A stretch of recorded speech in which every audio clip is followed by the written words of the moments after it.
All right. Yes. Live. Oh man. Oh man. I am pumped up. I am very pumped up. Listen, guys, if anybody is there, I'm going to ask, itching my nose here. Do me a favor. It's my very first Friday live stream. There was a sound problem Wednesday. So what I did is, I think it's the port in the back of the computer. I disconnected my speakers. This I believe will fix the sound issue. So if anybody's listening, please let me know if you're having a sound issue. I've been very, very lucky because the last several shows I've done, I've had some really great people, some really great comments, but I want to be very clear. I don't need comments. I don't need anybody coming in. I can literally talk football for hours. I can talk football for hours, but please, if somebody's watching, let me know if you can hear me okay. Let me know if the sound quality is okay. Because if not, I can just reattach speakers real fast. I don't think it's an issue. It's only the microphone. So please let me know. Drop a comment in and let me know. But my very first Friday show, the popping is there, man. You know, Alex. It's probably the cable to the microphone. And I apologize because you guys deserve better. If you're going to tune in, least I can do is have a good product for you. So I apologize for that. By the time Wednesday comes up, I will have this fixed. I will figure it out and I will get this fixed. So man, I apologize for that. But thanks for letting me know, Alex. I was going to kick this off by talking about Thursday Night Football. I didn't have time, so I'm going to drink. I'm drinking. I have coffee, and this is half an energy drink. I like being really jacked up when I do the show. I like doing an insane amount of caffeine because you guys deserve it. You guys should get me at my maximum. For those of you who don't know, Alex is a Houston Texans fan. I was not surprised at all by the game, but Alex, I don't know if you got a chance to watch my videos or not. I had over 54.5. The total score was 54. So whether it's Bill O'Brien going for 2 and failing, if he just kicks the extra point, it's 55. I collect. So I lost on both my $300 bet on over 54.5 and my $100 parlay. So I did lose $400 last night on the game, and I lost it to a half a point. So I mean, the missed extra point, the Chiefs not getting in the end zone. If the Chiefs go ahead and score a touchdown that last drive, I collect. I'm in a great mood. Now I'm just kind of angry, and it sucked too because I'm watching the game and I'm like, I'm hoping Houston can generate some offense. I really didn't feel that Houston really had a chance. I think the players, if they are going to be, if there was no way it would ever become public, I think man to man, they would tell you that they had no chance of winning the game. You could see from I remember in the third quarter, score was 24-7. You could tell from the Texans' body language that they knew that they were going to lose. There was no urgency. There was no enthusiasm. They were just beaten, and they knew that they were going to lose. James, what's up, brother, man? Hey, man. Hey, man, I'm just sitting here talking. Basically, it's my very first Friday show. I'm doing something that's called, this is a poker term. It's called being on tilt. And the reason why is that I had over 54.5. It was 54. I firmly expected,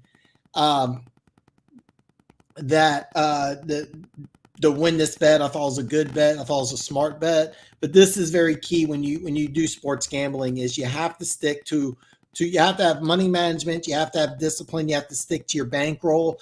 During the course of the season, I'm only going to bet 500 a week. This week was 700 because I really, really thought that this would be a hit. I thought this would be a higher scoring game. Alex, I'm going to tell you something. Andy Reid is now 7-1 in season openers, and the one game he did lose was one of the weirdest games I've ever seen in my entire life. Derek Johnson and Mike DeVito both were team captains. Both of them ruptured their Achilles tendons. I've been to Arrowhead over 300 times. I've seen over 300 Chiefs games. I've had season tickets since 1989. I've seen 3 ruptured Achilles tendons, and 2 of them were in that game that they lost, the season opener. Alex Smith that season threw 6 interceptions. That season opener, he threw 3. Weirdest game I've ever seen in my life. Jake Locker looked like a future Pro Bowler. That team went 2-14. Jake Locker retired from football, just didn't have a heart. He said, I just don't have passion for it. They drafted Marcus Mariota. Now they, of course, got Tannehill, but it was a very, very weird game. My point is, those other 7 season openers, Andy Reid's won. Andy Reid is gold for season openers. So you probably weren't aware of how dominant Andy Reid is for season openers. As far as having high expectations, I think right now the Chiefs are the best team in football. I think the battle for the AFC is between Kansas City and Baltimore, and I think those are the 2 best teams in football. The Houston Texans are still my favorite to win the AFC South. I still feel good. I have $250 on the Texans covering 7.5. So James, I actually remember Steve DeBerg as the Chiefs quarterback. He had this injury. He had this shattered pinky, so he had this pin sticking out. And he said every time he had to hand the ball off, the pin would rip. It was this insane amount of pain. But yes, I do remember Steve DeBerg. He had 1 or 2 really good years here in Kansas City. It's kind of funny. Steve DeBerg was the backup, and he was the quarterback in San Francisco. Then they drafted somebody named Joe Montana. So he goes to Denver. Then they draft somebody named John Elway. And then where did he go? He went somewhere else and he drafted a really good quarterback. But yeah, I do remember Steve DeBerg. I actually got to meet him once. Really nice guy. Really, really nice guy. Big Steve DeBerg fan, actually. Wow, name from the past. But, Alex, though, you lost to a team that's probably the best team in football at full strength. There's no shame in that. It's unfortunate, but J.J. Watt is not the same player. He had a 3-game stretch where he was maybe the best defensive player I've ever seen in my entire life. And I was basically a football fan all throughout Lawrence Taylor's whole career, who I probably would say would be the best defensive player I've ever seen on the front 7. And I thought J.J. Watt may have been the best player I've ever seen on the front 7. I mean, J.J. Watt was phenomenal for 3 years, and he's not the same guy. Now, he's still better, and I think 80% of the defensive players in the National Football League, but it used to be that he was maybe the best defensive player. He was maybe the best player in football. He's not the same guy. And it's unfortunate. He's still a really good player. I mean, don't be surprised. He's a really good player. Well, James, the reason why he was known for doing that is because he had this pinky. It was a pin that stuck out like this far. I don't know if you can see it, but this far out. It stuck out because his pinky was shattered. So he had to drill a pin in there. So that's why he was known for that. That's the way he was known for that. He was very, very good at play action. But that was famous for that because it would cause him excruciating pain. So I mean that's kind of interesting. But wow, Steve DeBerg, man, did not think about that. You're right. David Johnson looked very good. I still feel extremely confident that the Texans will cover 7.5.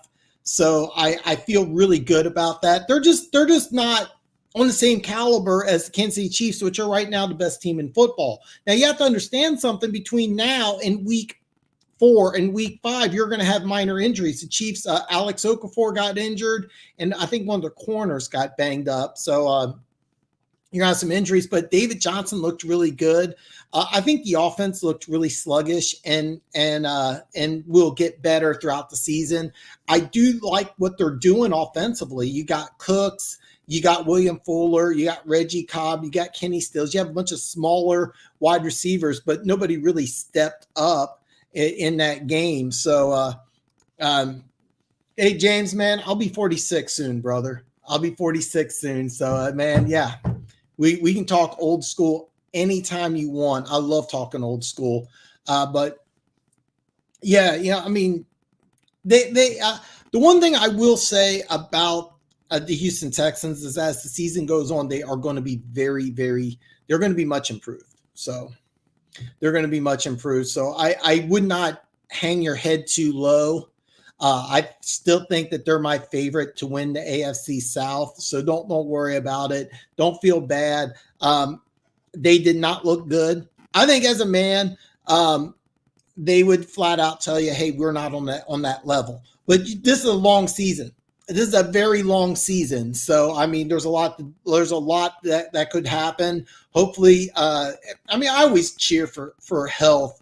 But hopefully they can all stay healthy because there's a lot of good things about the Houston Texans. Don't hang your head down because they lost to right now the best team in football.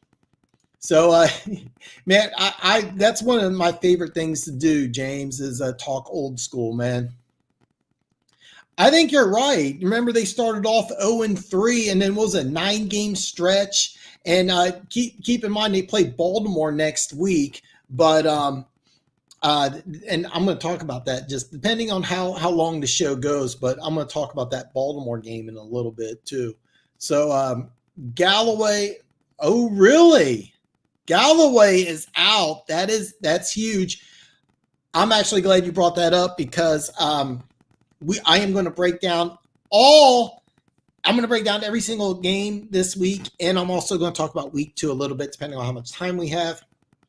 So excuse me. So even though I didn't fix the sound issue, I'll put the speakers back in, and I got a nice microphone, so I'm hoping it's a cable. I'm going to tell you something. If I have to upgrade everything, I'm going to upgrade everything. You guys are nice enough to spend my first Friday show, but you're nice enough to join my show. At least I can do is give you a quality product. Having a popping noise is not acceptable. My sincerest apologies.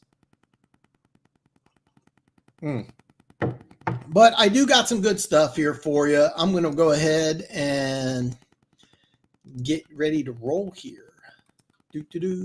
All right. Now, let me know if you guys can see this okay. It looks good on my end, but if you need to, you don't need to look at me as I do this. So I can actually just cover this all up here, and you guys don't need to really take a look at me as I go ahead and break these down. You also don't need this for right now. But don't forget, you can always email me at theDANshow@yahoo.com. I will give you a fair warning here. I do not when the games are on, I shut my phone off completely. I DVR all the games because I want to check out different things from the offensive and defensive lines. A lot of times I have to back up. I also try to watch several games at once. I have a system. Don't ask me to explain it, but I do shut my phone off. So if those of you have my number, if you want to email me during the game, so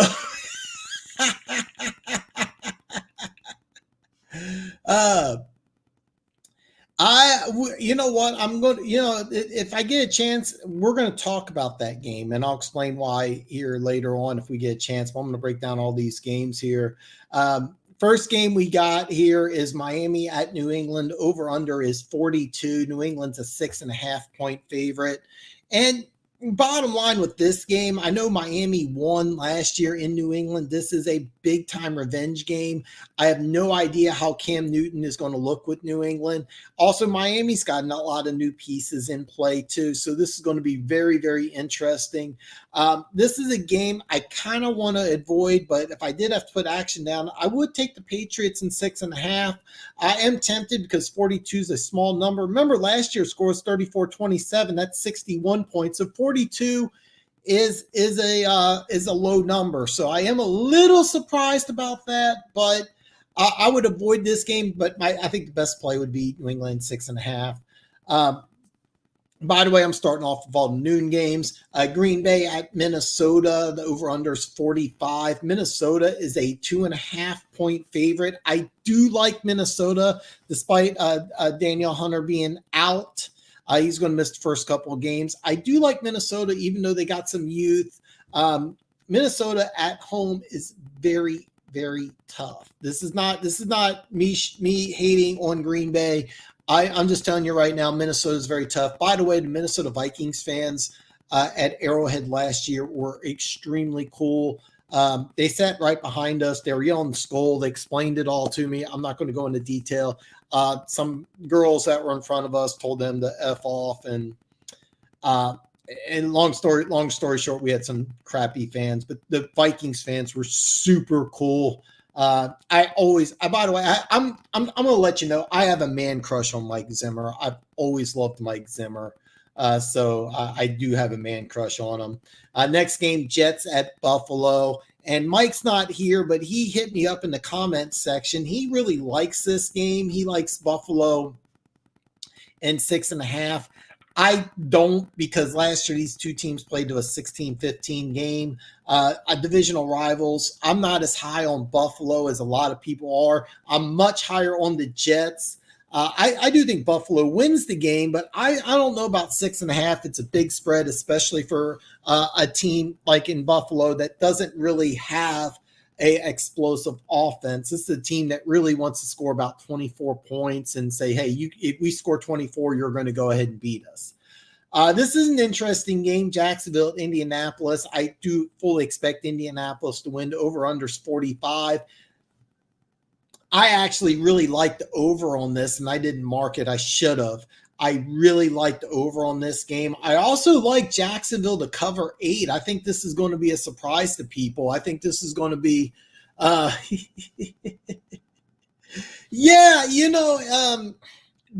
we had there was a couple girls that sat in front of us, two or three rows, and they just sucked. They would just get drunk, and they didn't really even care about the game. That's the thing that really sucked. They were just drunk, and you have fans like that. You have fans like that. Kind of ruined the whole experience, but they were super, super cool.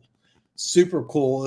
I was actually hoping to get some Lions fans because James, I'd love to hear from Lions fans. Lions fans, as a general rule of thumb, are usually, actually, to be honest with you, all the NFC North fans, for the most part, know their stuff. I got some fans that are Chicago's Bears fans. I'm going to use friends in air quotes. Guys I used to run with my younger days are kind of assholes, but except for Bears fans, usually NFC North fans really know their football. So, but yeah, I do like the over on this game, and I would probably take Jacksonville to cover. But I really kind of want to see this game. This is going to be interesting. This is another game I really like the over. This was a shootout last year. Remember, the score I think was like 24-7, and then Philly came back. Sean Jackson had a couple long scores. I'm kind of surprised the over/under is so low. Washington's a 5.5-point dog in this one. I would probably take Philly to cover, but I really liked over/under. That would be the play that I would make on this one here.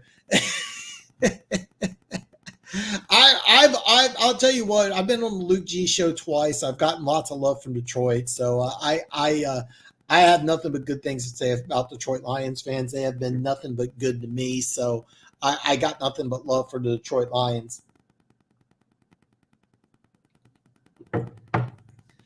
And we're going to continue with the noon games. And speaking of the Detroit Lions, the over-under is 42.5, which I'm not surprised about. This is surprising.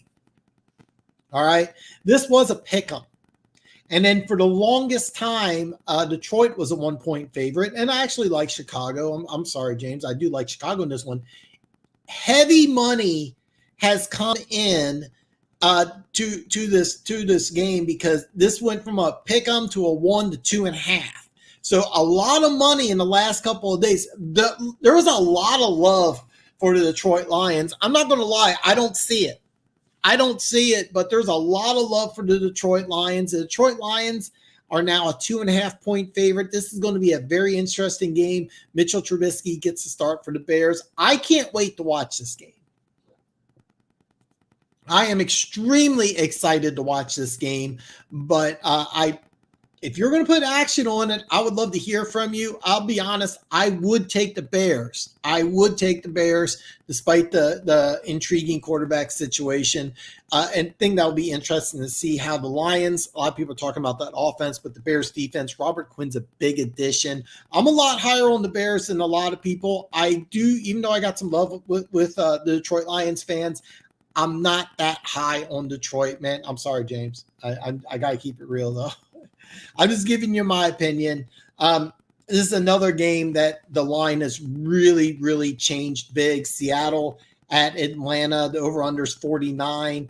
This is interesting because a lot of people feel that Seattle, because they've had a good defense at a long time, but the thing is, their defense was really bad last year. Atlanta's defense really picked it up towards the end of the season, but I wouldn't classify them as having a good defense. So I understand why the line's that big.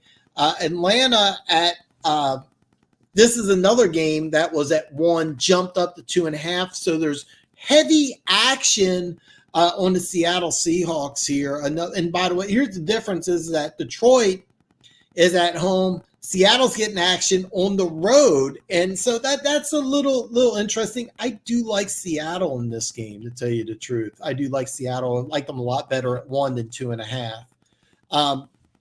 And by the way, I'm really glad you posted this because I thought Galladay was going to play. So that's actually really, really big. But keep in mind that the money is on Detroit. Vegas loves the Lions, which is very, very unusual because, let's face it, Detroit's not a major media market. Detroit's nowhere located near Vegas, which, by the way, like the Rams, the Raiders, they always have action. Dallas is, just big money. So it makes sense for the Cowboys fans to put action on the Cowboys. That's just kind of how they are. I don't get it with the Lions. I don't get the Detroit Lions love, man. So I'm sorry. I just don't get what Vegas sees in the Lions, but that's what's been happening. This is another interesting game. This is kind of interesting, man. Well, hopefully things will change, man. James, listen, man. I am pulling for the Lions, but just looking at them objectively, I am not seeing the Lions being that good of a team this year. But like I said, I'm going to say this a lot. I firmly believe Eric Bieniemy is going to take over as head coach in 2021, and this will be a fun team to watch with a good offensive mind at running Detroit, which right now I just think Patricia's better suited as a defensive coordinator. He's not cut out for an NFL head coach. Not everybody is.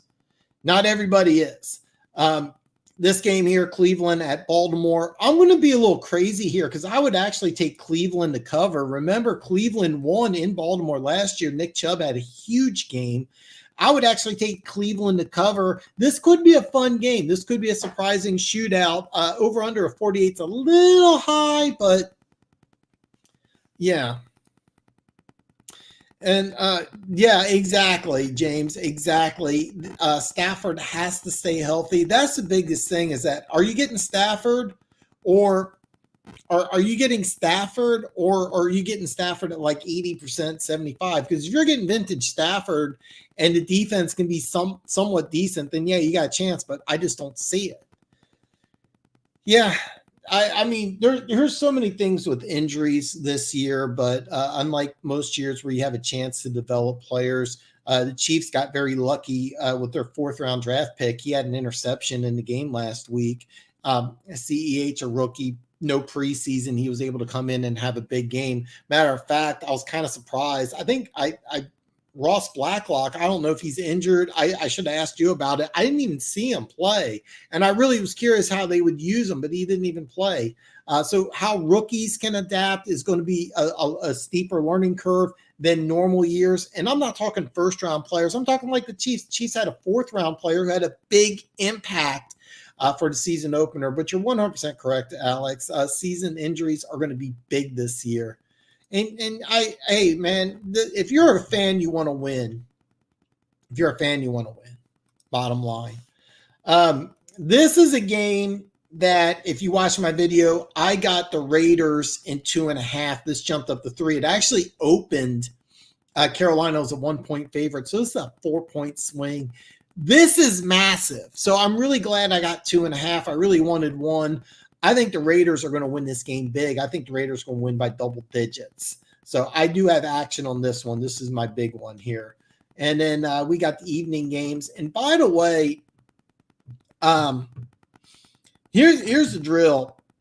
I allow 500 a week, and I spent 700 for week 1 because I really love the over-under for Thursday night, which I lost, of course. So I can't put extra money down, but I was waiting for this to drop from 3.5 to 3 because I really, really love the Chargers. The over-under of 42, I think, makes a ton of sense. It's too low of a number to take the under, but I think it's going to be a very low-scoring game. I do like the Chargers to cover 3 points. I think the Chargers could win this game by double digits. That's something I'm going to keep an eye out on. But yeah, the Chargers, I've been waiting. Matter of fact, if it was 3 when I was in Iowa, I would have put action down on this one. That's how much I love this game. I actually liked this game originally more than I liked the Kansas City over, but I got 3.5. I didn't want them to do it. Let me see here. Oh, really? Wow. That, you know, Alex, I you know what, the way things are going, I'm probably going to touch base on that game. So I'm glad you said that. I've heard that too. I've heard that too. Will we replace Galloway? Ooh.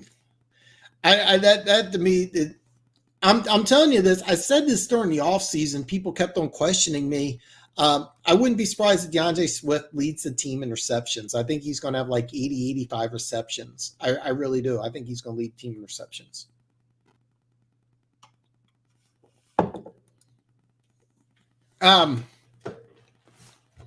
Mike, who's been commenting on my shows, he's not here tonight, but he talked about this game. He actually is thinking about taking Tampa Bay. I kind of like that at 3.5. This game could be a high-scoring game. This is going to be something very fun. I cannot wait for this game. I don't recommend putting action on it, but this is going to be a fun game. Somebody who I follow on social media actually has Arizona in 7 and then put extra action on Arizona to win this game outright, which is a bold move. I actually, this game opened up at 7.5. If this was at 7.5, I would have took action on this. I think this is going to be a close game. This is going to be a fun game to watch. A lot of people feel like Kyler Murray's a dark horse NFL MVP. I do not. I think he's still got some room to grow, but these two teams played each other pretty tough last year. I do like Arizona to cover this one. This is going to be a fun one. Sunday night, one of my coworkers asked me about this game. I actually like the Rams in this game. The Rams are 2.5-point dog. I would definitely take the points. I think this is going to be a fun game. I think this is going to be an exciting game. But I've been telling people that are really high on Dallas. I know they're talented, but you got a new scheme on the offense, on the defensive side. It's a complex offense. I'm not really sure that this is going to work out. I really don't think it's going to work out for week 1. I actually like the Rams in this one to cover. And then we have Monday Night Football. I got asked on Wednesday which defense do I like week 1. I should have said the Steelers, but the problem is with the Steelers defense is that the Giants are starting a lot of young talent on defense, and on offense they have some youth, but Saquon Barkley, as far as I'm concerned, is the best running back in football. I don't go against Saquon Barkley, especially when he's healthy. He could have a big game despite how good I think the Steelers defense could be. It's a big number, but I do like Pittsburgh to cover on the road. It is a big number.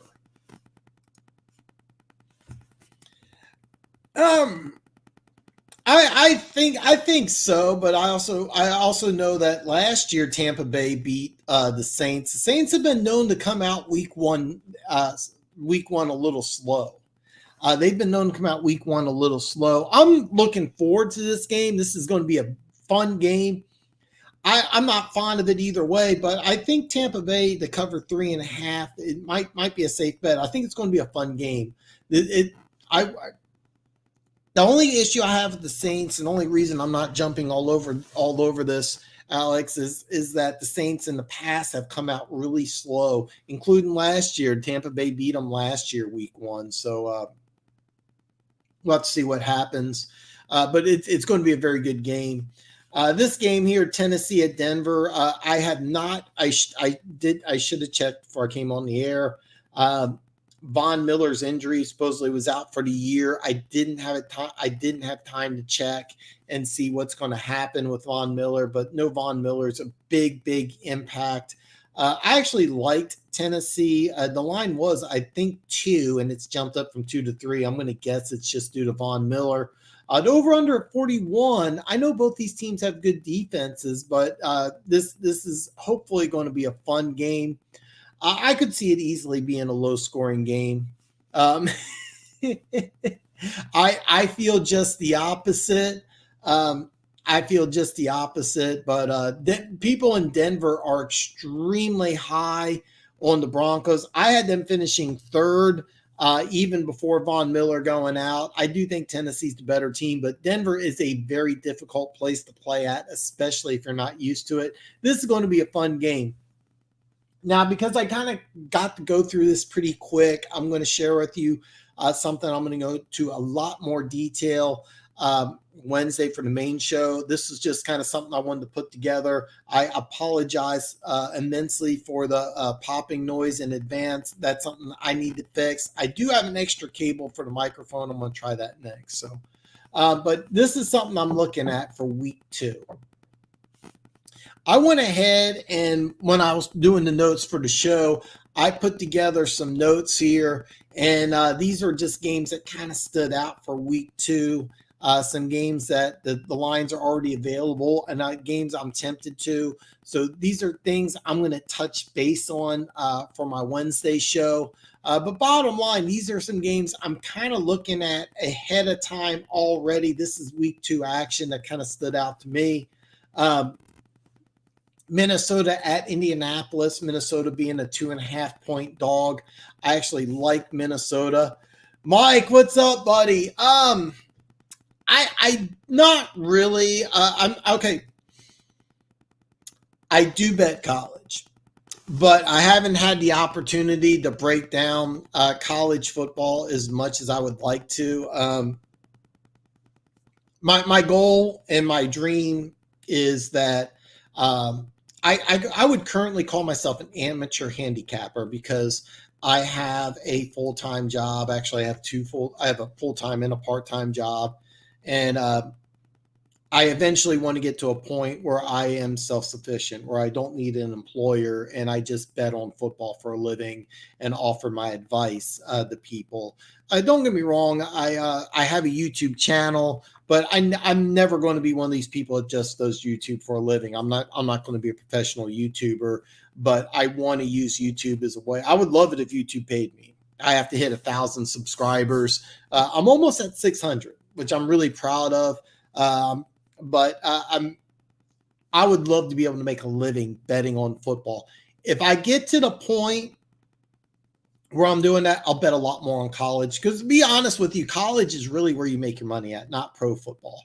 College is really where you can make your money at. There's a lot more trends that are easy to find for college. I just don't have the time to break down teams. So Golden Rooster, what is up, brother? Man, since you joined in late, and by the way, guys, hey, listen, I apologize about the popping noise. I disconnected my speakers. I believe it's a problem with my microphone cable. And what I'm going to do is I have an extra cable. I'm going to switch it out, try to give it a go. By Wednesday, I'm going to have everything fixed. I don't care if I have to buy a whole new everything. I'll get everything fixed, you know. I think so. This season, I'm going to go ahead and keep a running tally. As of today, I am down $400, but I'm going to keep a running tally of I kind of liked Pimp better. But I'm going to go ahead and keep a running tally. That way you can see firsthand, because I think it's important to just, I don't just talk. I'm just not full of hot air. I'm going to put down my money and just flat out show you, hey, this is what I'm doing. As you can see, this year, so far, I'm down $400. I missed the over under for Thursday Night Football. I felt really good about it. I thought it was a smart bet. I just didn't. It just didn't happen. But these are games for week 2.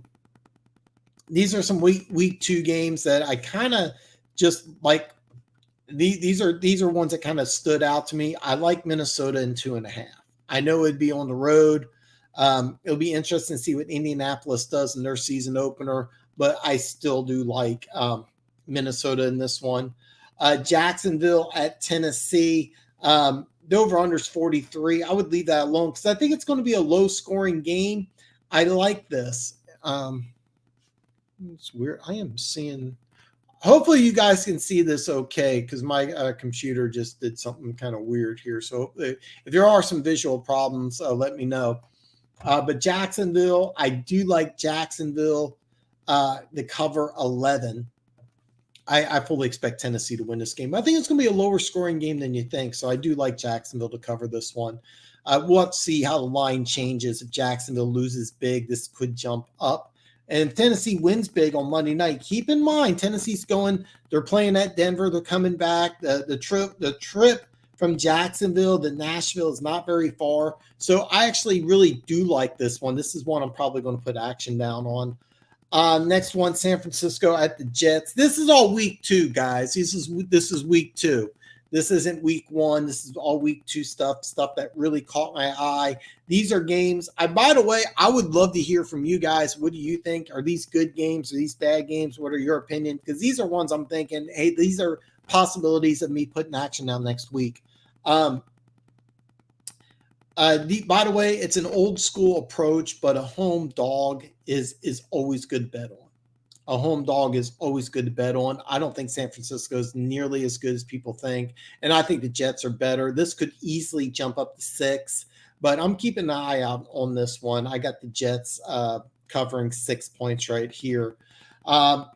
This is another one, Atlanta at Dallas. This is one that could jump up. I would love to get 7.5. I do think this will drop if the Rams win, which I think will happen.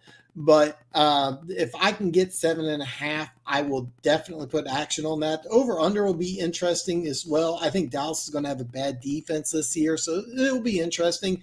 This is something I am keeping an eye out on. If this does jump up to 7.5, I probably will put action on that. So I do like Atlanta here. Kansas City, 6.5 point dog. Yeah, they did. They got CeeDee Lamb, but I'm really thinking that the defense they lost several starters on the defensive side of the ball. I think Dallas is a team that's under transition. I think Atlanta is a team that I'm a lot higher on than a lot of people. I keep in mind, even if Dallas does win that game, I'm just trying to get 7. If it jumps up to 7.5, I definitely will take Atlanta there. Kansas City at the Chargers. Kansas City's 6.5 point favorite. I think this will probably stay. And this has always been an exciting, fun game. So I do like this one. It's a big number, but I probably will take Kansas City. Keep in mind, I have a feeling the Chargers are going to win convincingly against Cincinnati. So there's a chance that this line could drop. If it gets under 6, that would be my magic number. If I can get like 5.5, I probably will put action on this one. I know a lot of people are thinking I'm crazy here, but Houston, again, a home dog, 6 points. And by the way, I highlighted this for a reason. I actually I might double dip on this game. I think this is going to be a lower scoring game than people think. I think Houston, a lot of people are like, well, they gave up 34 to Kansas City. Lots of teams are going to give up 30 something to Kansas City. That's not going to be a surprise. But I don't think that Baltimore is going to do the same thing. Now, Alex was talking earlier. He was like, man, the way our run defense look, Baltimore's going to shred. True, but they don't have the passing game Kansas City does. Nothing against Lamar Jackson, but this is something I think that's going to be a lower scoring game, and I think it could be a surprisingly close game. I actually might double dip on this game. I might take the under, which is my number one bet, and then Houston to cover. So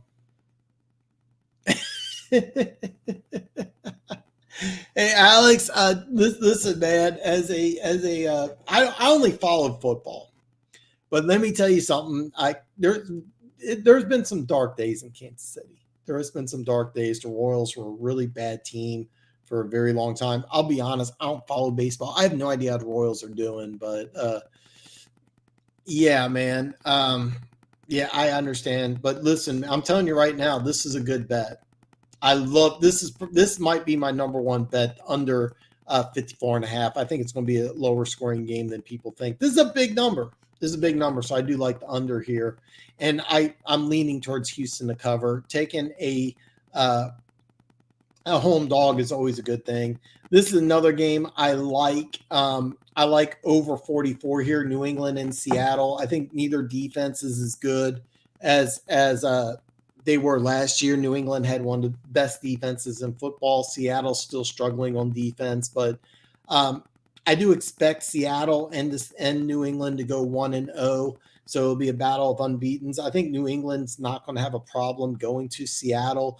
I like New England to win this game. If I can somehow get 3.5, this is a really good number. This is a week 2 number, but I think this will probably stay the same. If either Seattle or New England scores a lot of points, this could be affected. But I really like both of these. I think over 44 and 3.5. This would probably be my number one bet right here, but I do like over 44. And then this will be the Monday night game. And if you notice, I don't have the line down because I don't like the line. I would ignore it. I think that this is going to be a surprisingly low scoring game. I think that you'll take under 50.5. The Raiders, who I think will put up a lot of points against Carolina. Oh, man. Yeah. I had season tickets since 1989. And we had Marty Schottenheimer. We had some really, really good regular seasons that ended up in not even winning a playoff game. We had a pair of 13-3 seasons where we didn't win a playoff game. We went to the AFC Championship in 93. 96, we lost. It was Joe Montana's last season. We lost to the Dolphins in the playoffs, who beat us in, I want to say, 92 as well. Miami had our number in the playoffs in the early 90s. And then in the 2000s, Tony Gonzalez, people loved Tony Gonzalez. Then he went to Atlanta and people hated him. And I didn't understand the hate. We got like a second rounder for him, and he was like 47 years old. So, yeah. But here's the thing, though. I mean, we signed Patrick Mahomes that 10-year contract, and he's going to be here for a long time. This is a great time to be a Chiefs fan. There's lots of bandwagon jumpers here. There's tons of bandwagon jumpers. Everybody's a Chiefs fan now. Even it's funny. I have a buddy of mine went to the parade, and he couldn't name 5 Chiefs players if his life depended on it. If I said, give me 5 Chiefs players, it'd be Patrick Mahomes, Derek Thomas.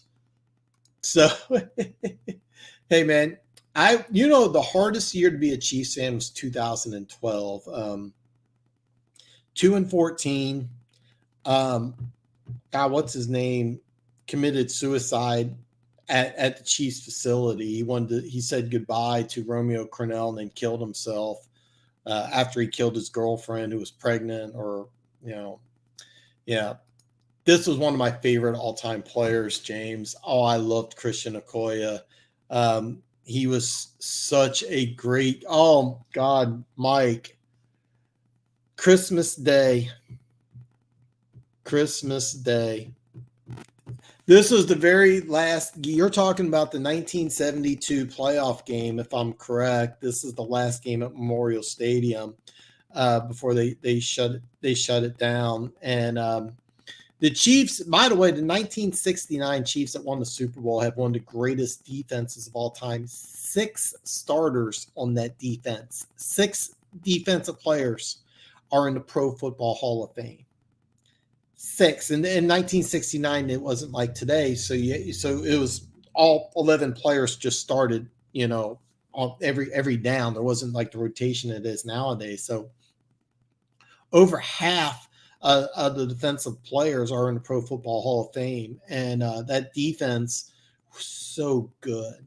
And then after the next year, I'm not really sure, but the 71, they really thought they could get back. And when they lost to the Dolphins, after that loss, they went 15 years without making the playoffs. 15 years. So, yeah, that game was one of the most devastating losses in the history.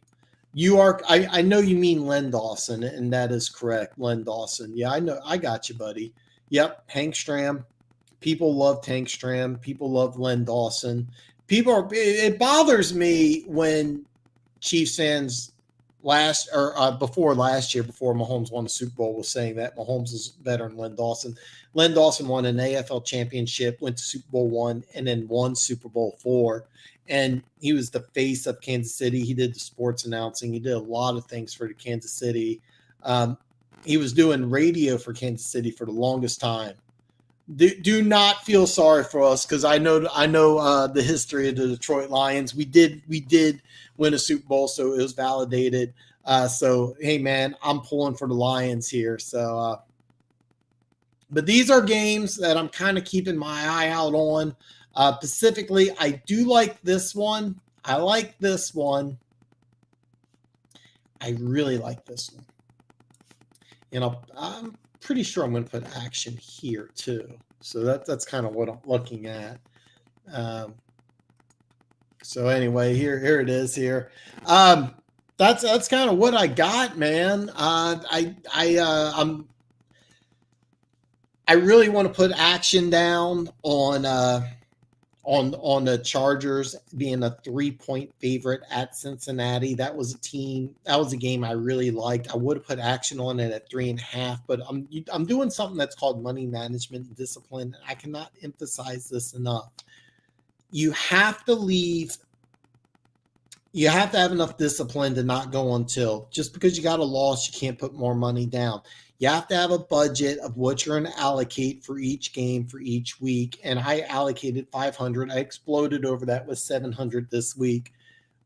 But I'm done for this week. I'm looking at next week, and I'm already doing my research, so I can go ahead and get some wins. That way, when you're watching my show, you're not saying, hey, this guy lost $400 on Thursday Night Football. You can say, hey, this guy consistently bets on football. He consistently wins. And that's kind of the point here. You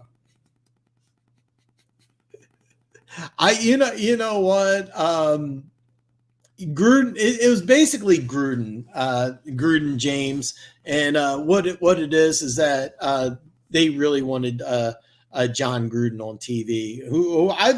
I'm a big John Gruden fan. I loved him on TV. It was just the whole Raiders Chiefs is going to be a fun rivalry for the 2020s.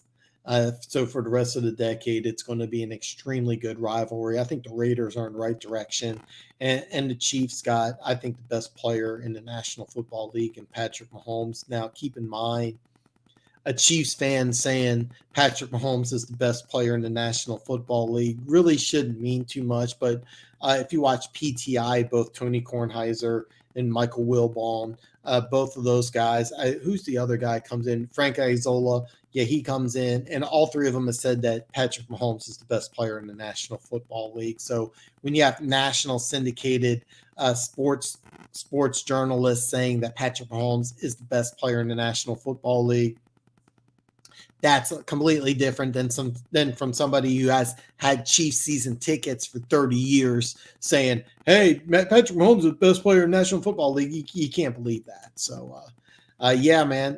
James, by the way, man, I do have some old school content I've been meaning to take down off my channel. I do have some top 10 lists. I have top 10 Chiefs of all time, but I did that before the Mahomes Super Bowl, so I might have to add Mahomes.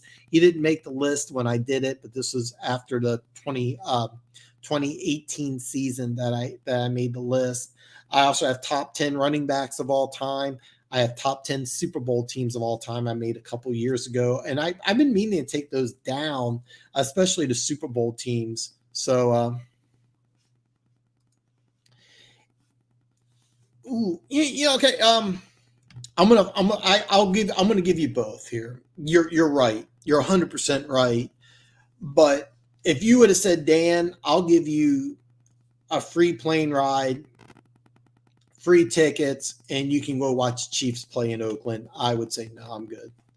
There's no way, zero chance I'm going to watch a Raider. But you know what? I've heard some really good things about Mile High Stadium, and I've heard some really, really good things about the Chargers.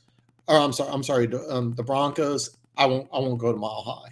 I won't go to Mile High, but I will 100% go to Vegas. I would have loved to go on to San Diego.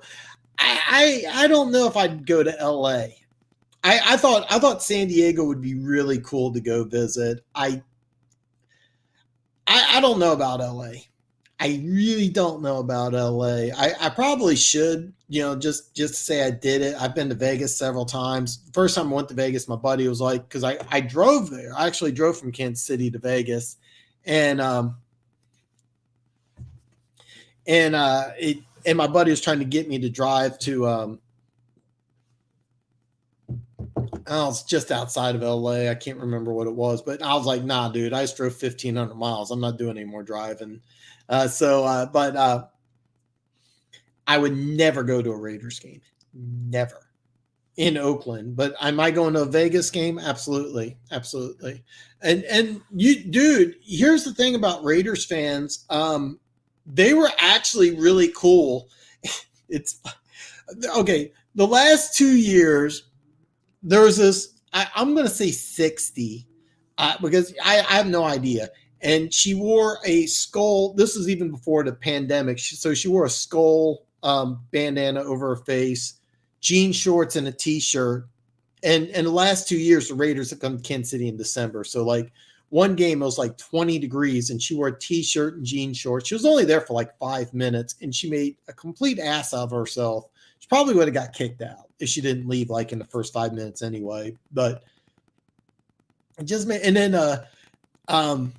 she came to the next game, and we recognized her because it was like 40 degrees. It was a little warmer, but I was all wearing my I don't like being cold. And she wore jean shorts and T-shirt, and she took like 5 cigarette breaks in the first quarter alone. And yeah, but except for this crazy, goofy lady, Raiders fans have always been really cool. They've always come to Arrowhead. They represent their team. And they were representing their team when they had Jamarcus Russell and like Todd Maranovich, and they had some terrible, terrible teams, and they were just doing awful, and they would still represent. They would be 2-14, and there would be like 1,000, maybe even 2,000 or 3,000 fans at Arrowhead for like a 2-win team in December. No other team had that. No other team had that. You could always find Raiders fans anywhere. And yeah, I give him a ton of credit. And I actually loved Al Davis. I had a lot of respect for him. He was the perfect villain. He loved being a villain. He loved being the guy that you cheered against. But yeah, it sucks that Oakland doesn't have a team. It really does. I 100% agree. But as somebody who I've been to Arrowhead over 300 times.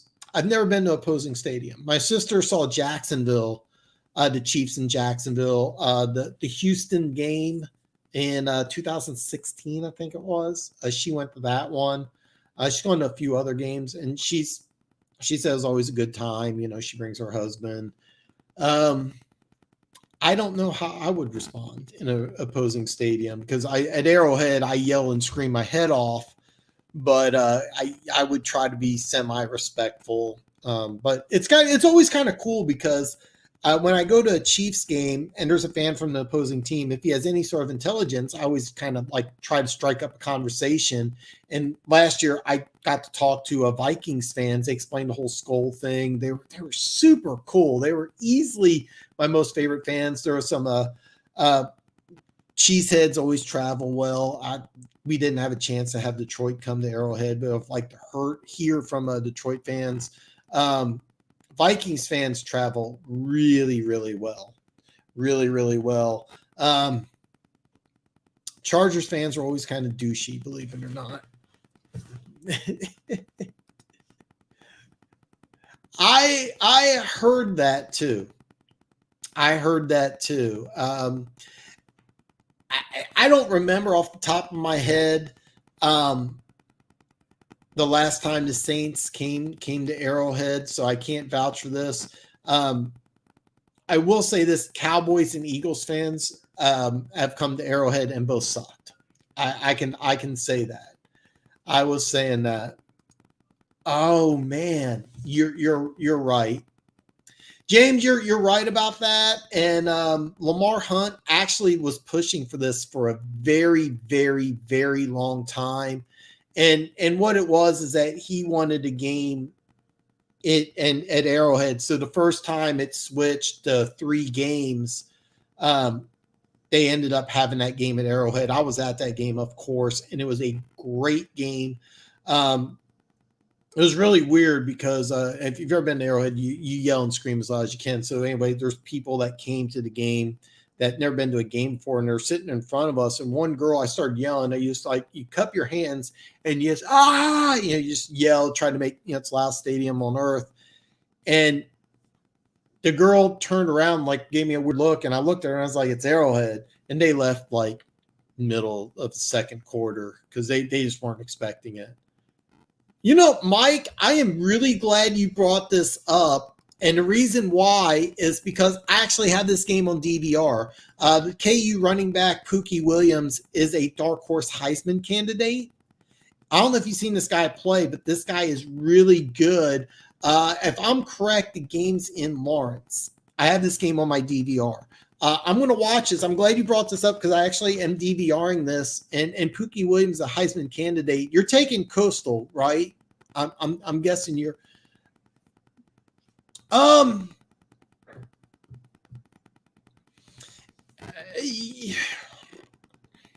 want to argue with you, James, but I can't. To be perfectly honest, I can just tell you the Chiefs' perspective and the Lamar Hunt perspective is that he just wanted the game here at Arrowhead. It wasn't anything against the Detroit Lions. I could tell you this in hindsight that he did say he had nothing but respect and love for the Detroit Lions. I don't think that means anything to you, but it wasn't anything against Detroit because me personally. I know you're gonna think I'm full of it, but I'm just being real with you. I love traditions, and I also I love traditions. So I like the fact that Thanksgiving is in Detroit. I just think that's really cool. I know that what you're probably thinking is, well, hey, why didn't he take that away from Dallas? The truth is because he lived in Dallas. That's why he didn't attack it. Clark Hunt, the owner of the Chiefs, lives in Dallas. He's the richest man. He's the richest man in the state of Texas. Don't believe it's Jerry Jones. He's worth like 3 times more than Jerry Jones. Common misconception: the Chiefs owner is infinitely more rich than the Cowboys owner. A lot of people think it's flip flop. No, it's not true. Clark Hunt graduated from SMU, lives in Dallas. And Lamar Hunt lived in Dallas as well. There was, a matter of fact, before they brought Andy Reid here, Chiefs fans were talking about boycotting the game to show their displeasure. And I was like, don't do that, because if we don't sell out, Clark Hunt has no problem moving the Chiefs. The reason why I know this, he doesn't have any ties to Kansas City. He doesn't even live in freaking Kansas City. He lives in Dallas. That was why they attacked Detroit and not Dallas. A little knowledge there for you.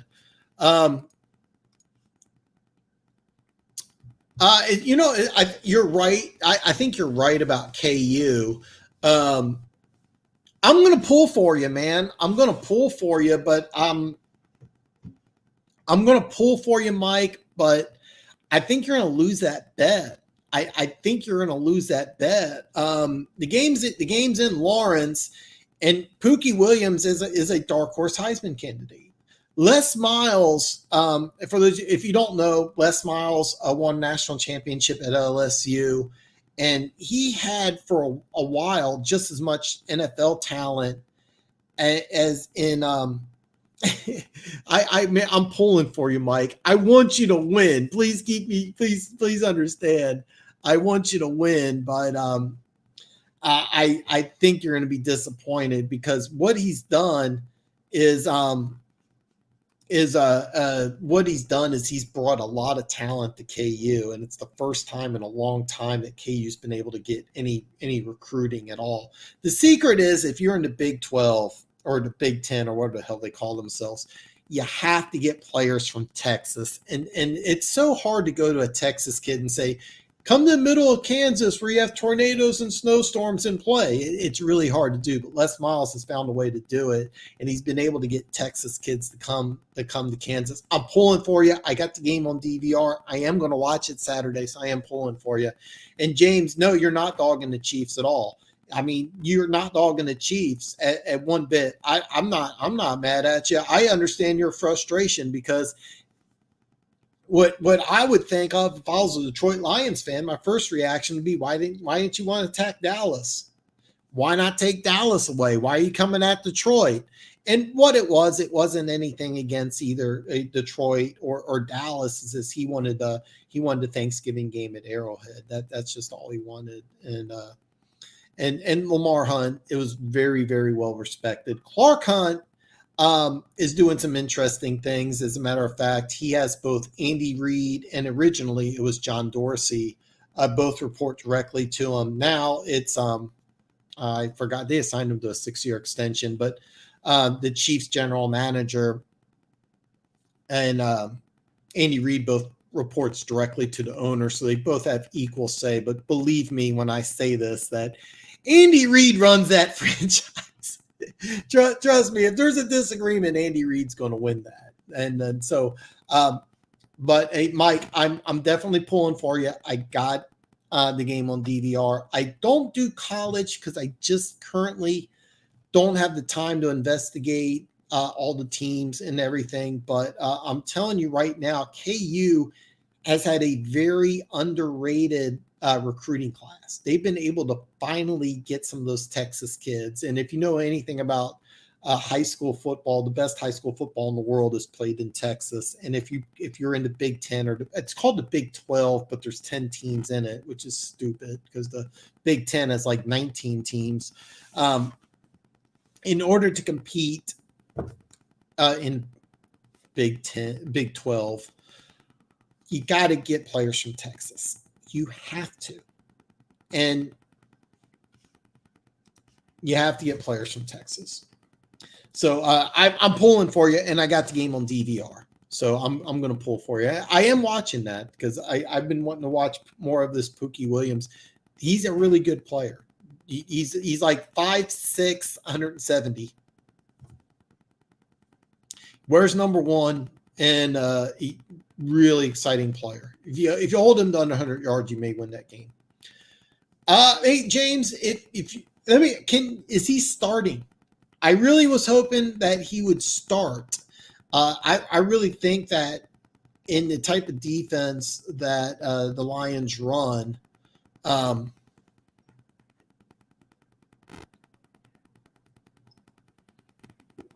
thought he'd be a great starter if you can get some speed around him, because this guy's barely a hashtag linebacker, but he's an excellent run stuffer. If he gets near the running back's going down. That's number one thing. And he was a big time leader. Really will have some positive influence on the Detroit Lions. You should be proud. Texas Longhorns. I'm old enough to remember. I remember the Houston Cougars when the run and shoot first came out. I just loved that. I thought that was so awesome. He had Andre Ware kind of rubbing. Man, I probably pissing James off here bringing up Andre Ware. How he wasn't good in the pros, I still have no idea. But I remember they beat SMU 95-21, and but then they had David Klingler, and that run and shoot offense was so much fun. I remember just loving that. I wish I had more of a chance to watch college football. I try to watch as much SEC football as I can, but I'm kind of limited. I'm not a fan of either KU, MU, or K-State. And what it is that, yeah. And yeah, I kind of want to know how they're going to use Ragland. So, but yeah, I think that what's going to happen is on obvious rundowns, they're going to use Ragland, and in obvious passing situations, they're going to take him out. That's what Kansas City did, and he was a phenomenal run stuffer. I'm interested too because this is a first-time defensive coordinator, and I'm going to bag on Detroit here. Here's how Patricia and Unlin knows each other. Okay, here's the deal. They came in 2004 to the Patriots organization together, and then I forget what Unlin did. He left, so that they stayed in touch, obviously. But here you are. Patricia worked his way up from assistant to a coordinator to head coach, where this guy since 2004 has not been nothing but position coach. If you've been in the NFL 17 years as a coach and you haven't, and this is your first time becoming the coordinator, you're obviously not great. I mean, I'm just saying. I'm pulling for you guys, but it's 17 years, and he finally became a first-time coordinator. So, life is a gamble. What's up, brother? Hey, listen. I'm glad you mentioned this. You got my number. Go ahead and text me anytime. Just fair warning. Sunday, like right before the game start, I shut my phone off completely. So probably I'm going to say 11:30 Central Time, my phone will be off. So I know, man. I brought up Andre Ware. Man, talking about taking Thanksgiving away from you, man. I got lots of hate, man. And Mike, man, the whole thing, I want you to win money. I put my money where my mouth is. You know I lost 400 by half a point. But I am pulling for Coastal Carolina. I'm going to pull for you, but I'm telling you right now, you're probably going to be disappointed. Yeah. Those I'm scared to death of needles, man. So I hate my needles. So, man, I'm hating on your team. I brought up Andre Ware. Oh man, yeah. You know, you're the other quarterback, Rodney Peete. Rodney Peete played high school football around here. Hey, well, you know, listen. Life is a gamble. Don't forget, I do have the Raiders. They got to cover 2.5. So by the way, if the Raiders only cover by 2, I'm going to be pissed. But I feel really good about this one. I cannot emphasize this enough. I didn't go on tilt. I really, really want to put action now that the Chargers-Bengals game dropped from 3.5 to 3. I was monitoring that. If it would have been 3 when I was in Iowa, I would put action on that game. No doubt I would have put action on that game. However, I didn't do it, so.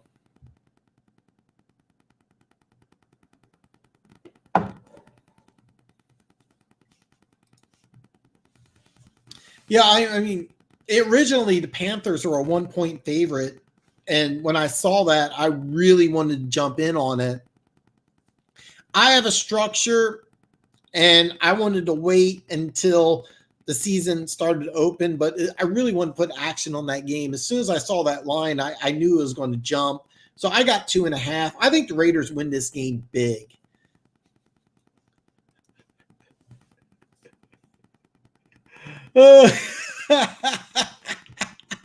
Man, yeah, James, I am showing some hate here, man. God, man, and yeah, I did pick the Bears, man. Me too.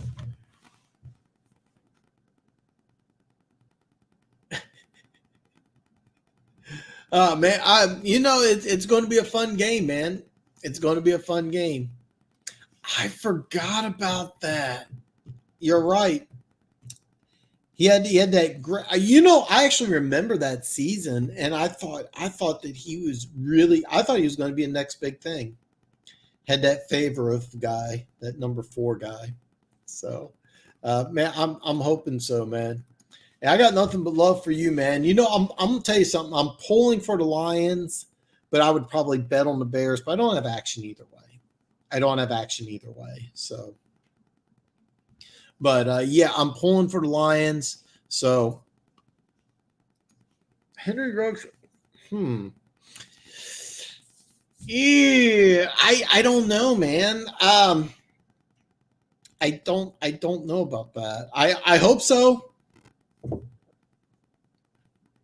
I hope so, and I'm having another brain freeze here. I always get stuck on names. I can give you about 5 different facts about the kid, and I can't think of his name off the top of my head. But the other guy that they have, the 3rd round pick out of South Carolina, I'm looking it up right now. I'm embarrassed I can't remember his name because I love this kid coming out of South Carolina.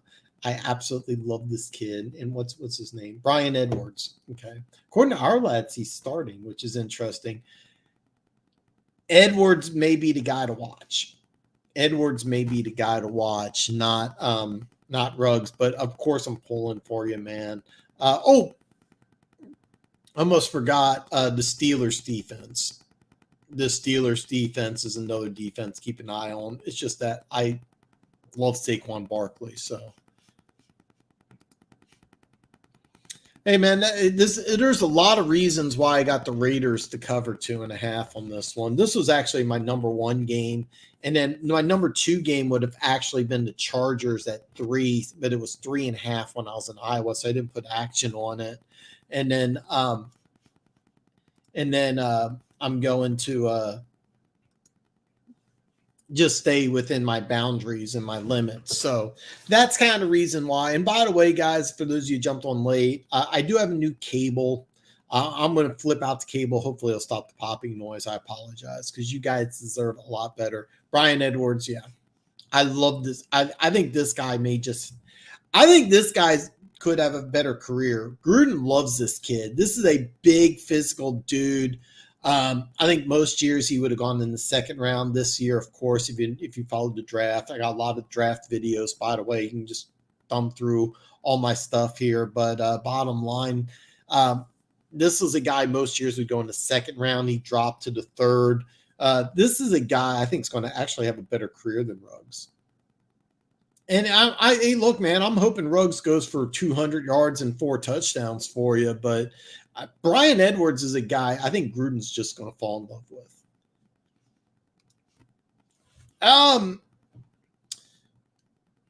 You have a good point. You have a good point, but I think the Chargers have a really good defense, and they have Bosa and Edwards or Melvin Gordon. I'm sorry, Melvin Gordon and Bosa on the outside. They're going to cause a lot of problems. I mean, you have to understand something. I know he went to LSU. I know he saw some really good stuff, in the SEC, but he hasn't seen anything like this Chargers defense. So, I actually like the Chargers really, really. I like the Chargers a lot. Like I said, I would have took it at 3. I didn't want to take 3.5. It dropped mainly due to an injury. Their strong safety, their best defensive player being out for the year, and I'm drawing a blank on his name too. Jeez, I am off. Oh God, you know who I'm talking about? Strong safety out of Florida State. I think it's great. I think it's I think it's great, and I'll tell you why I think it's great is that I think it's smart to have the XFL and the NFL work together and have the XFL be like a practice squad. I'm really hoping that next spring it stays around. Derwin James, yeah, that's it. Okay. They got a linebacker out of Oklahoma. I am terrible with names today. I am terrible with names. I'm just bombing here. Maybe I need to drink more of my energy drink, or I haven't had enough here. Let's bring up the depth chart here because he's going to start. He's going to have a huge impact. Kenneth Murray.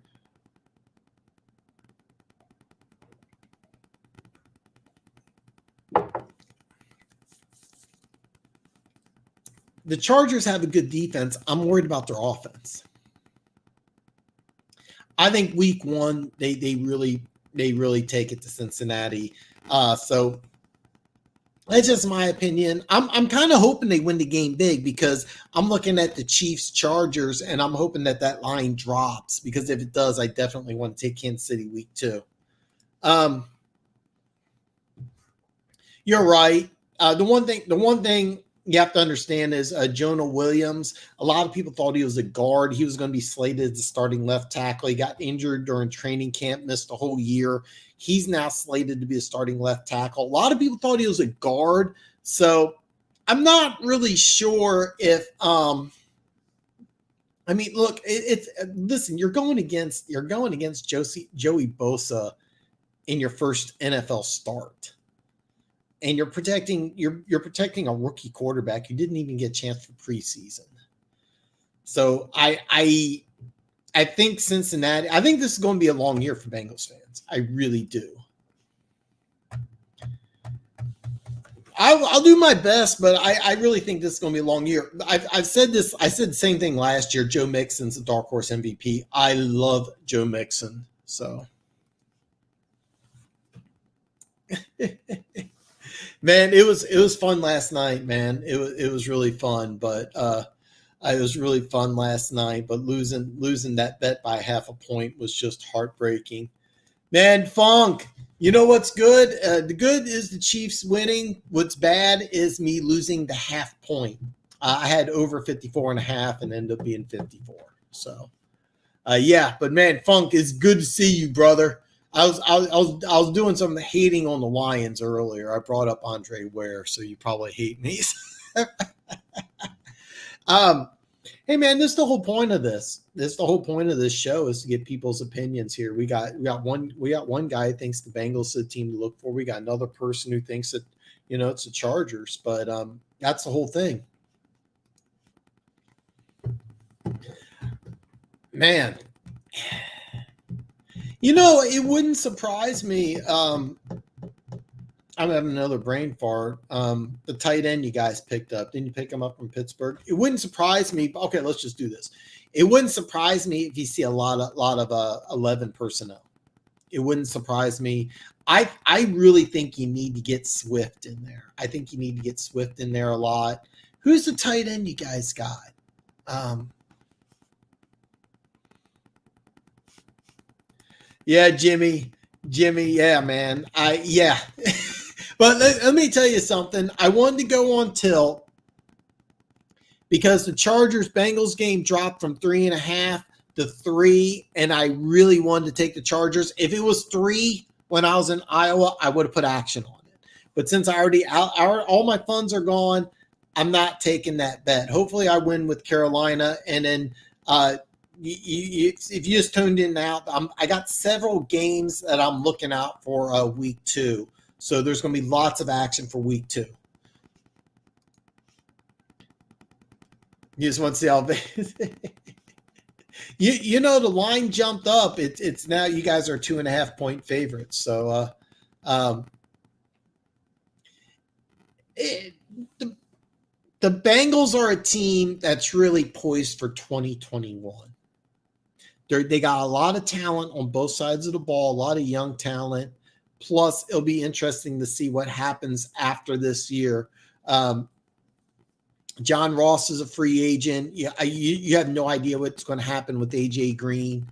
So it'll be interesting to see what happens. They did sign. They're very smart. They signed Joe Mixon to a 4-year, $48 million deal. I'm a huge Joe Mixon fan.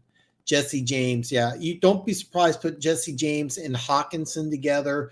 I think that's how Detroit should handle this. Is go a lot of 2 tight ends, get Swift involved. By the way, if it's a close game, don't be surprised if Adrian Peterson. You see a lot of Adrian Peterson. No, they looked really good. They looked really good. Andy Reid 7-1 now in season openers. Season openers, and after a bye, Andy Reid's probably the best coach you could have, even better Belichick. If you give Andy Reid time, he is the number 1 coach that you want. And the Chiefs got so many weapons. But one thing, and I know a lot of people bag on Chris Collinsworth, but one thing he really pointed out was we picked up that guard Asamoah or whatever, and he was actually brought in to replace LDT. I can't pronounce his name. He Dr. Tardif, because he's up in Canada fighting the virus and doing a good thing, but he was brought in to replace LDT, and I didn't like it because he's known to be a run grader. He's actually a very impactful guy, really helped the running game. If you notice, the Chiefs ran the ball a lot more than people thought they would. The Chiefs ran the ball quite a bit. And that's what you're going to see from Kansas City. You're going to see the Chiefs going to be more of a running team. And the reason why they can have success against the run is because you don't want Mahomes to go up top. And also, as long as Sammy Watkins stays healthy, this offense is so dangerous. Watkins is a big deal.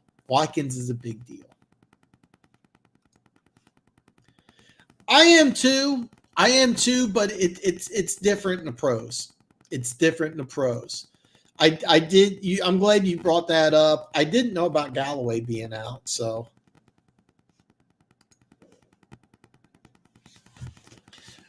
I was just talking about Brian Edwards. I think he's the guy that really is going to be a big change. I absolutely love this kid. When I watched him in college, he went to USC, South Carolina, not Southern Cal. Reminded me a lot of Alshon Jeffrey. I think this guy could be like Alshon Jeffrey.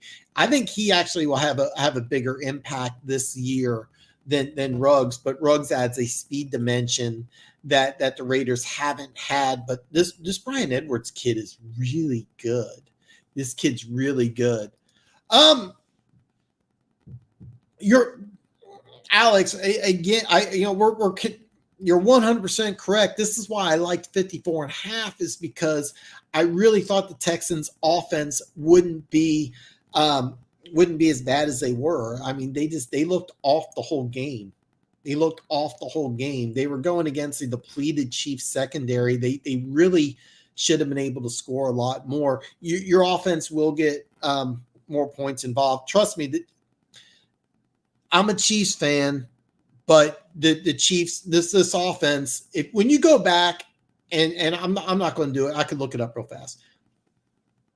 When you look at top 10 scoring teams of all time, the Chiefs offense, if they stay healthy, will be one of the best scoring offenses of all time. The 2019 Chiefs offense was the 3rd highest scoring offense of all time. It was like 35.3 points a game. This year's Chiefs offense, if healthy, will average over 35 points a game. So yeah, keeping them to 34. It sounds like a ridiculous number, but look at what you got. Yeah. Kelsey's going to be in Hall of Fame. You got a rookie running back who exploded for over 150 total yards.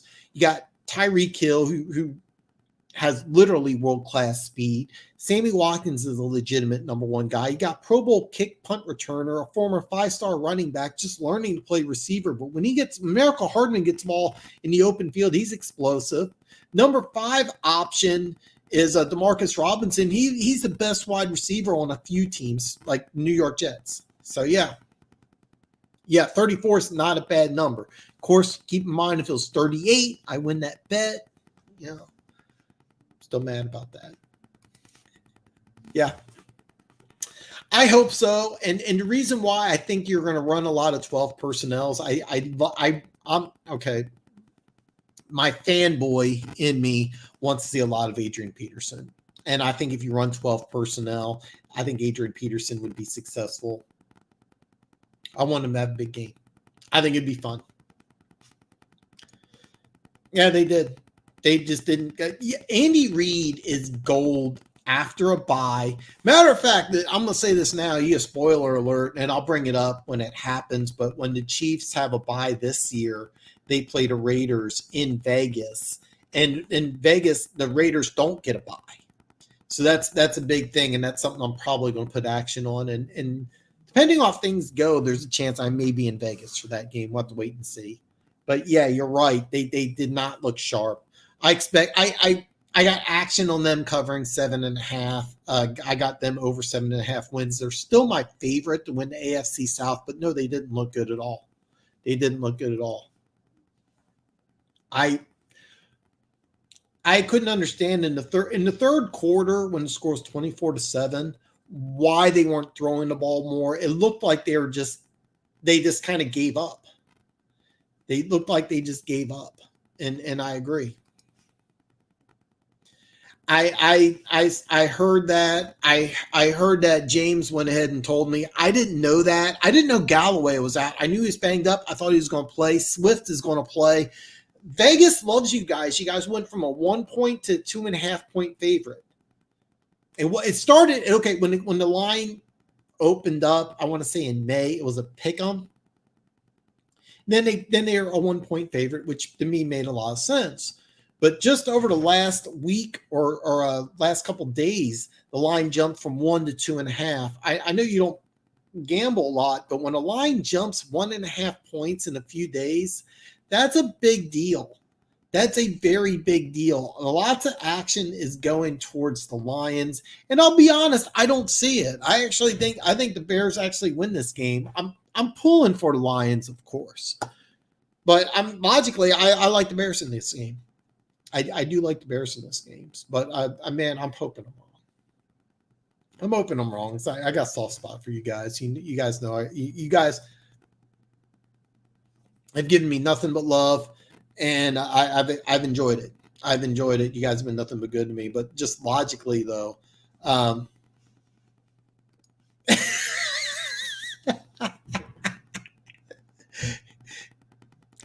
you know what? I'm willing to bet that there's a little bit of sarcasm in there. But if you want to know the truth, I think you're right.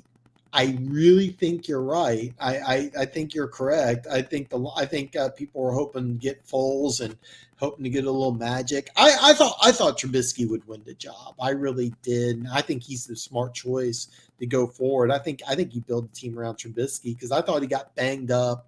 He didn't have enough weapons. I thought the offense was too complex. Remember, they got Matt Nagy from Kansas City. They're trying to run the Kansas City offense. The Kansas City offense is without question the most complex offense in the NFL.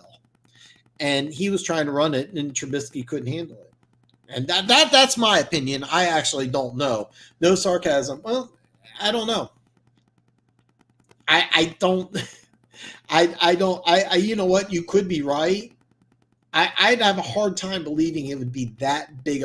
That's a big jump. I thought he would win the job. I thought he would win the job, to tell you the truth.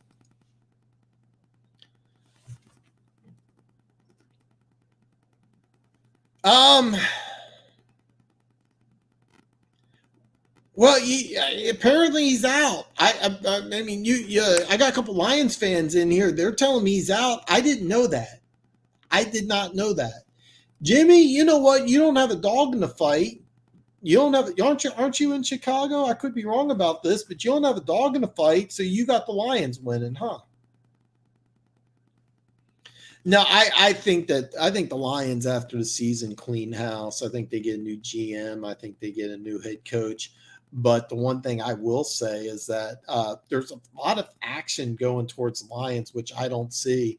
I am interested about this game. I'm actually really excited about this game. I want to see how both teams look. It'll be very interesting. So it's going to be a fun game. I 100% agree with you, Alex. I think this team was just obsessed with trying to run the ball to get David Johnson going after that first touchdown run. Now, keep in mind, I'm betting on the over, and I want to collect. So after that first touchdown run, I'm like, okay, well, David Johnson, he looks like he's the same player he was a couple of years ago. This could be a fun team. They didn't go downfield at all. Okay, you have, besides the Kansas City Chiefs, maybe the fastest receiving core in football. I mean, you got to remember something. Brandon Cooks, even though it's the 7th year in the league, he's still sub 4.4. William Fuller, there's probably 5 wide receivers, 2 of them play on the Chiefs.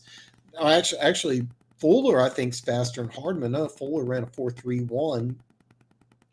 Why didn't you go downfield?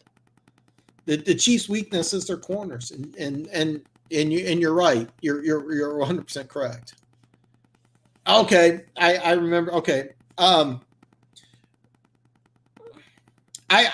tell you the truth, man. I think Chicago's a team you got to watch out for. I think Robert Quinn is a big addition. I mean, you have to understand this. He makes the defense better. The Bears' defense was a good defense last year. I think defense is going to be better, and all the offense has to do is be decent. David Montgomery, I really loved him out of Iowa State. If I can get my words out, and I really don't feel like they gave him enough opportunities. I think he's going to get about 350 touches, have a big year. It wouldn't surprise me if Chicago goes 10-6 this year. I like the Vikings to win the division. I like the Vikings to win the division.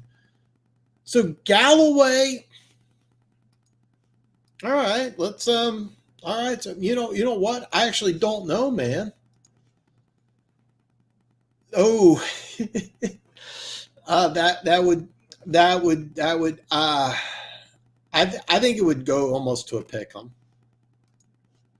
I think it would go almost to a pick 'em.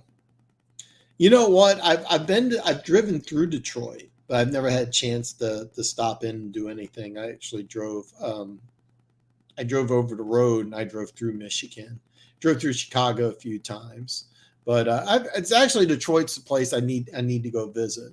So okay, so Galladay will play. Okay, okay, originally we were told he was out, which I didn't know. I thought he was going to play, and then somebody said that he wasn't. Somebody jumped in and said he was out, which I think is a big deal. I think it's a big deal if he's out, but just having him involved is a huge thing. Action's been heading towards the Lions. A lot of people, more and more people are jumping on the Lions bandwagon.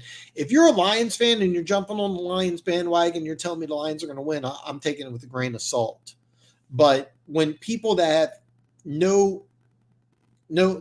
nothing on the game, it's just a business decision, and they're picking the Lions, that makes me take pause. Matter of fact, there's a guy I follow on Instagram. He was telling me the Lions are a sleeper to win the NFC North, and I know he's not a Lions fan. So when you got people that aren't even Lions fans are talking about the Lions, that's what leads me to believe that, well, maybe I'm overlooking something, man.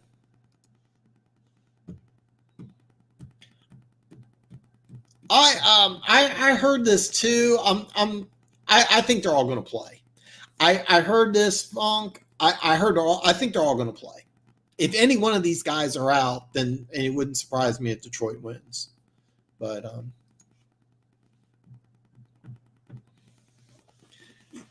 that's the whole thing, is that you had Cooks and Fuller on the outside. You didn't try to use Cobb or Stills. I think Cobb went 3 quarters without catching a pass. I mean, Cobb and Stills are built for doing those interior crossing routes and slants, and that why they didn't take advantage. This could be just kind of a learning curve and getting some things going. They got to fix that offense. Look, you built the offense around 4 receivers. All right, you got to figure out a way to use them. If you're going to have 4 wide receivers and then go to 3 wide receivers at times, you can't have a running offense. All right, they'll iron it out. They'll iron it out. They weren't ready to play. They weren't ready to play Thursday. I'm the Chiefs. I keep in mind, I am a Chiefs fan, but The Chiefs are probably the best team in football. The Houston Texans are still a good team. I feel very confident they're in the cover 7.5.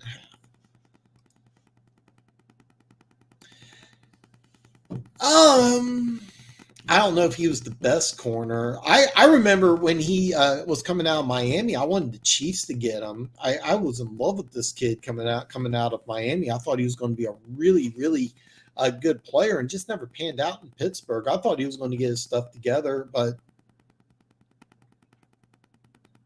that could be it. I mean, it could be. I would love to know. I'm actually, the more and more the more and more you guys are commenting. I mean, I was already excited about the game. I want to see, because I kept on bringing up Swift, and after watching CEH go for 130 something on the ground, I'm going to feel like a jerk if Swift gets 5 carries, and I'm going to have a bunch of people say, "Oh, and you wanted Swift," and I'll own up to it. I'll own up to it. You know what? Let's do this here, man. I got ESPN up right now, and I know it's not the best. Okay, ESPN, doubtful. So that's something I'm going to keep an eye out on. Definitely keep an eye out on before to see. But what I usually do for Sundays is I kind of got a routine, and then I try to watch both noon games and the NFL Red Zone all at the same time. I usually don't listen to a lot of the pregame stuff, but I'll usually like 10 minutes just to see who's playing, who's not. But I probably will just tune in right as it starts. I'm going to pay, obviously, closest attention to that Raiders Panthers game. That way I'm not down 700 to start the season. You're 100% right. I think they're going to suck. I see no way that this defense can be good. I see no way the Lions can have a good defense, and then the offense is an offense that's built more old school. And the only way I see the Lions really being good is if they just do the same thing the Kansas City Chiefs had and just line up and just throw the ball over the field, say damn the torpedoes. But I don't think they really want to do that. I think they want to run the ball. I think they want to play old school. They think they want to play good defense. And I don't think they have it. I think the defense is going to be bad. You got about 6-7 new starters without a preseason. And here, Alex, I'm going to bring up your point here. You're 100% correct. And I think the Lions really need a preseason, because they got like 6-7 new defensive starters plus a first-year defensive coordinator. That's the reason why I think they're going to be bad.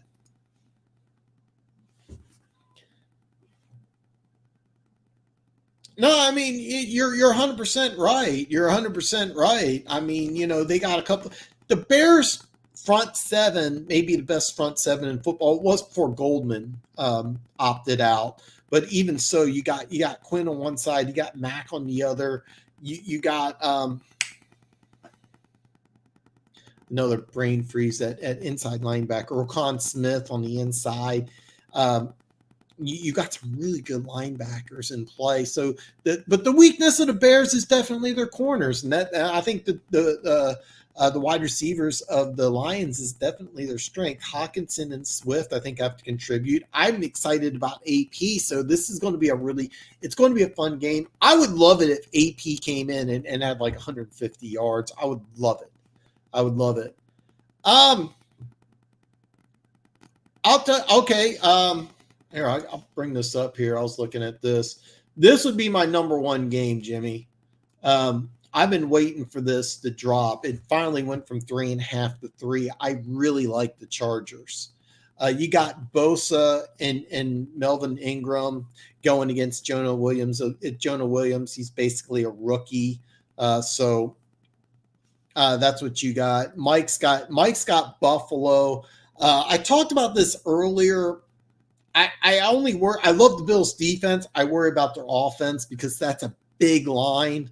And it's really funny that you brought that up about Coastal Carolina, because I DVR'd that game two days ago. I was like, man, I'm gonna take a look at this, because I don't get a chance to watch that much college football. And if there's ever, I'm estimating a couple of years from now, but maybe it'll be sooner, maybe it'll be longer. Um, I would love to be able to just quit my job and just focus on football full time. If I do that, then I'll get into college football a lot more. I just don't have time. I work two jobs. I'm trying to build this up, and I think the best way I can build up my YouTube channel is to say, hey, look, I put my money where my mouth is. I'm hopefully going to make money. Now, of course, if my channel grows from losing money, that's one thing. But hopefully, I can say that, hey, you know what? You follow me because I make money. I do watch the big games. I watch, of course, all the major bowl games. I'm not watching like um, the tire pump bowl and all that stuff between a 5-7 and a 7-5 team. I usually skip those. But yeah. Yeah. Well, that's kind of interesting. I could argue. I mean, the Vikings, Adam Thielen, I think he's a top 10 receiver. Dalvin Cook, definitely a top 10 running back when healthy. I'm a lot higher on Cousins. I also like Rudolph and the other tight end. His dad played in the NFL. The Packers, I thought, made a huge mistake in not picking up a receiver. But you're right about that. The Bears do have some players. They got Allen Robinson, and they also got that. God, here I am, brain freeze. The kid from Memphis, who I really, really liked coming out of college. He hasn't turned it on yet. But God damn it, what's his name? Sorry, I'm cussing here. Anthony Miller. Oh man. You're right, Alex. You're completely right. It's just it seemed early in the third quarter that they just kind of gave up. And I was kind of wondering if you felt the same thing, because it just looked like from their body language, from the offensive and defensive players, that the Texans just knew that they were going against a better team early on. They look, in a couple of weeks from now, things can change. Mike, and I'm pulling for you, man.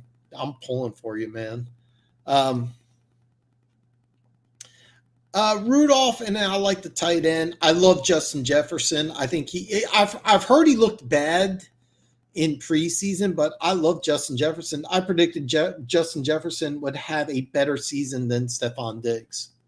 So, Irv Smith, that was his name. Yeah. Allen Robinson's very, very good. I like Anthony Miller, but he hasn't really exploded yet. He's had some good games and times. So, you know what? I normally don't pay attention to tennis at all, but what was it? It was like the number one tennis player. He just smacked the ball back, and they kicked him out because the lady pretended she was hurt or something.